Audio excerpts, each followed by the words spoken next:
Fire Department in the Upstate is taking training to the next level, preparing to respond to incidents involving petroleum. 7 News' Alessandra Young shows us how. A story you'll see only on 7. The South Spartanburg Fire District just received a $10,000 grant to go towards hosting a multi-day training event that's focused all around responding to incidents involving petroleum storage facilities and trucks. A training my friend Brandon Crook here says is desperately needed. We're just one breath away from something happening. An emergency response that takes a completely different training. That could cause us to go into, emergency mode to mitigate those incidents. When you dial 911 for any fire, District Chief Chris Harvey says his men and women are ready.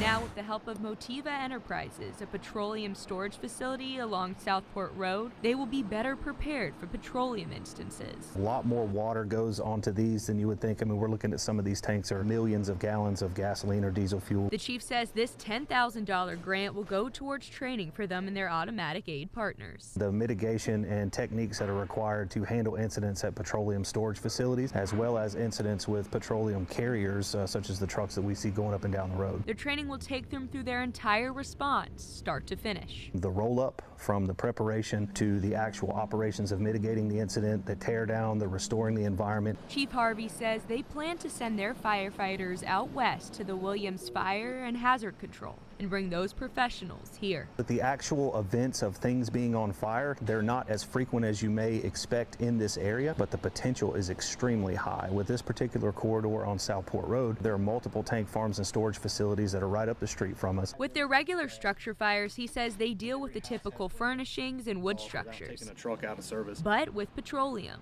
Large amounts of hydrocarbon-based petroleum products that are putting off a ton of nasty byproducts, a lot of heat, harmful effects to the environment. And instead of hours, they're planning for days. We have to prepare for the high-risk, low-frequency calls much more than we would our bread and butter calls. Chief Harvey says they plan to start this training in the fall. In Spartanburg County, Alessandra Young, 7 News. The chief says they'll open training to all departments in Spartanburg County.